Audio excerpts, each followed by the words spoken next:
El corazón de Javier latía con fuerza, aunque no lo sabía, porque estaba sumido en un sueño profundo. En la penumbra de su habitación, un susurro apenas audible cortó el aire, el roce de una pluma contra el papel. Mateo, su compañero de piso, estaba inclinado sobre una mesa improvisada, escribiendo con manos temblorosas, mientras la luz de la luna dibujaba sombras en su rostro torturado. Habían pasado 3 años desde que Javier y Mateo compartieron por primera vez aquel diminuto apartamento en el corazón de Madrid. Javier, de 25 años, era un soñador empedernido, un estudiante de literatura que llenaba los margines de sus libros con poemas a medio terminar. Mateo, 2 años mayor, era un fotógrafo freelance, reservado, con una mirada que parecía guardar secretos que nunca compartía. Vivían juntos por necesidad, pero con el tiempo, las cenas compartidas, las risas en la sala y las noches de insomnio hablando de todo y nada los convirtieron en algo más, amigos inseparables. O eso pensaba Javier. Aquella noche, algo cambió. Mateo, incapaz de dormir, había entrado en la habitación de Javier con una excusa que él mismo creía. Solo quería ver si estabas bien. Pero no era verdad. En su mano, una carta a medio escribir, palabras que nunca había tenido el valor de decir en voz alta.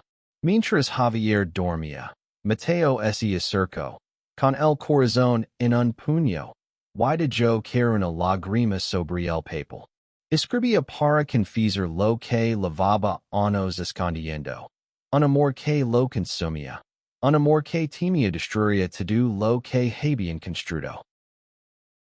La ciudad de Madrid dormía fuera, pero dentro de esas 4 paredes, el silencio era ensordecedor.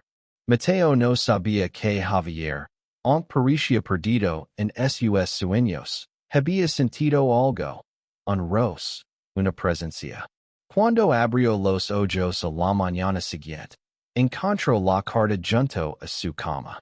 Sus manos temblaron al destablarla, y las primeras palabras lo golpearon como un rayo.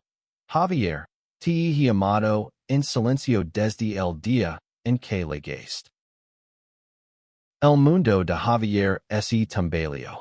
Todo lo que creía saber sobre Mateo, sobre sí mismo, se deshizo en un instante. La carta seguía, página tras página, relatando los momentos en que Mateo lo había observado en secreto, los días en que había corrido confesar pero el miedo lo detuvo. Pero lo que más lo estremeció fue una línea. Anoche, mientras dormías, no pude contener. Te toqué el rostro, solo un instante, y supe que no podías seguir escondiendo. Javier sintió un nudo en el estómago. No era ira, no era asco, sino algo más complejo, algo que no podía nombrar. Recordó las veces que había sentido a Mateo más cerca de lo habitual, las miradas largas, los silencios cargados. Como no lo había visto antes? Se levantó de la cama, con la carta erigada en la mano, y salió al salón. Mateo estaba allí, de pie junto a la ventana, con los ojos rojos y la culpa escrita en el rostro. ¿Por qué no me lo dijiste? Preguntó Javier, su voz temblando entre la furia y la confusión. Mateo no respondió de inmediato. Bajo la mirada, como si el peso de sus propios secretos lo aplastara. No podía. No quería perder, susurró al fin. El aire entre ellos se volvió denso, como si el tiempo se hubiera detenido. Javier dio un paso atrás. No porque quisiera huir, sino porque necesitaba espacio para procesar lo que sentía. Había algo en la confesión de Mateo que lo desarmaba, algo que lo hacía cuestionarse to do. No estaba seguro de estar listo para enfrentar lo que vendría. Esa misma mañana, mientras el sol se alzaba sobre las calles empedradas de Malesana, Javier decidió no hablar más del tema. Guardó la carta en un cajón y fingió que todo seguía igual. Pero nada era igual. Cada vez que miraba a Mateo, sentía una mezcla de curiosidad y miedo. ¿Quién era realmente ese hombre con el que había compartido su vida durante 3 años? Los días siguientes fueron un torbellino de emociones contentas. Javier evitaba a Mateo, saliendo temprano a la universidad y regresando tarde.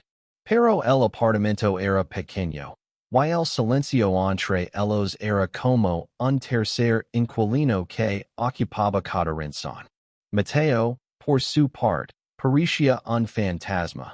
Trabajaba en su estudio improvisado, pero sus fotos, antes líneas de vida, ahora parecían reflejar su propia tormenta interna. Una noche, mientras Javier revisaba apuntes en su habitación, escuchó un golpe en la puerta principal. Era Sofía, una amiga de Mateo, una mujer española de 30 años, con una energía arrolladora y una sonrisa que desarmaba a cualquiera. Sofía era diseñadora gráfica y había conocido a Mateo en un proyecto conjunto. Siempre había sido un puente entre ellos, alguien que llenaba los silencios incómodos con su risa. Pero esa noche, su expresión era seria. Javier, tenemos que hablar, dijo, entrando sin esperar invitación. Sofía sabía lo de la carta. Mateo, en un arranque de desesperación, ese lo había confesado to do. Pero lo que sorprendió a Javier fue lo que Sofía reveló a continuación.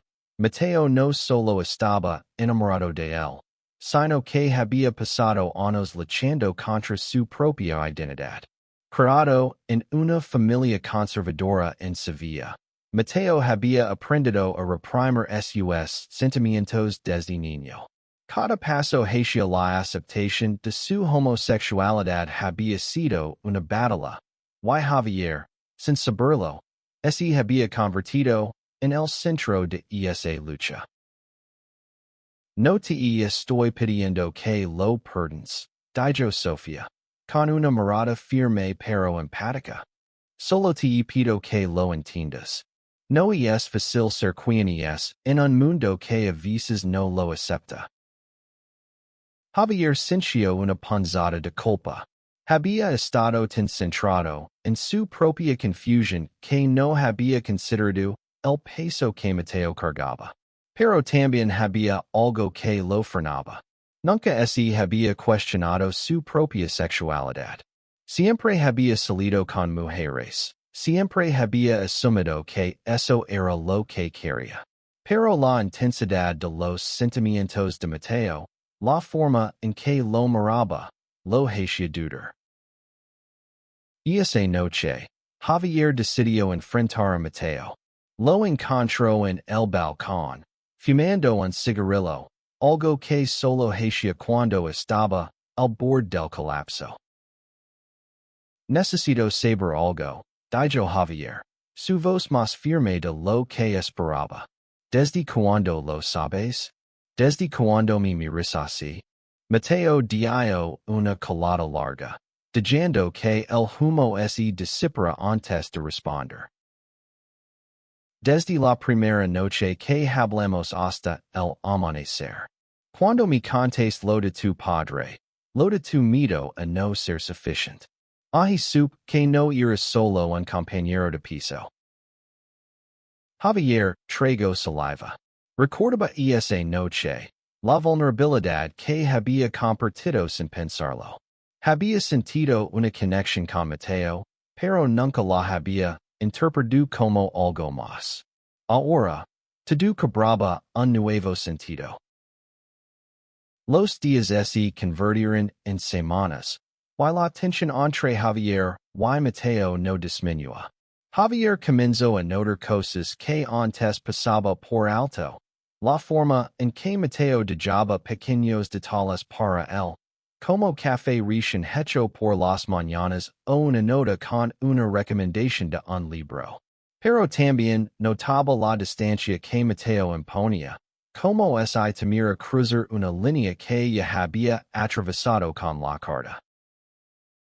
Una tarde, mientras pasaba por el Parque del Retiro, Javier se encontró con Lucas, un compañero de la universidad, un hombre español de 26 años, abiertamente gay y con una confianza que Javier envidiaba en secreto. Lucas notó la tormenta en los ojos de Javier y, tras un par de cervezas en un bar cercano, Javier se desahogó. Lo contó todo, la carta, la confesión, la confusión que lo carcomía. No es solo sobre él, ¿sabes? Dijo Javier, mirando su vaso vacío. Es sobre mí. No sé qué siento.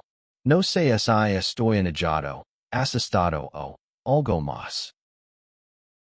Lucas lo escuchó en silencio, y luego, con una sonrisa comprensiva, dijo, Javier, a veces no se trata de poner un nombre a lo que sientes.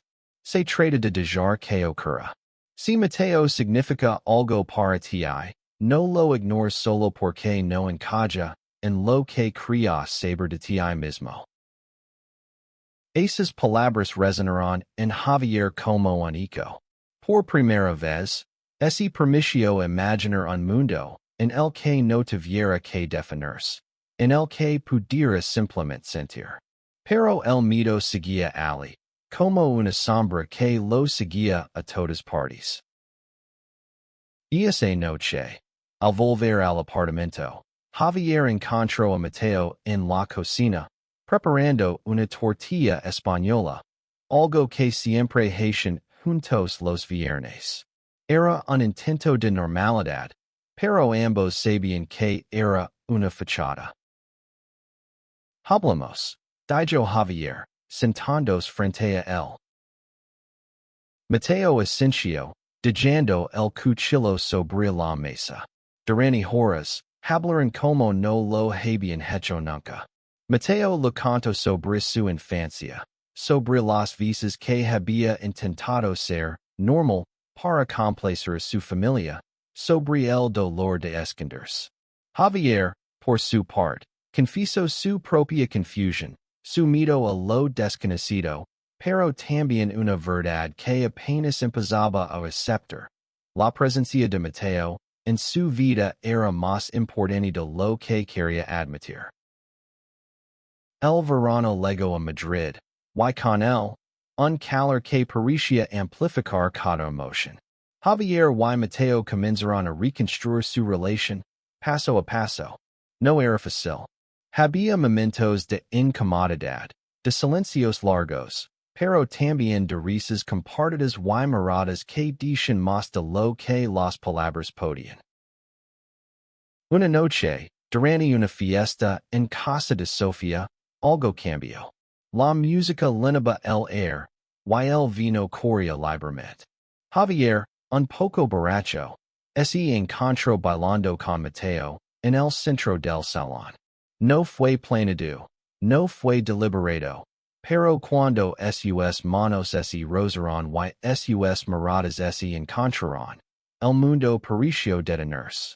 Por un instante, no había miedo, no había dudas, solo ellos dos. Al final de la noche, mientras caminaban de vuelta al apartamento, Javier tomó la mano de Mateo.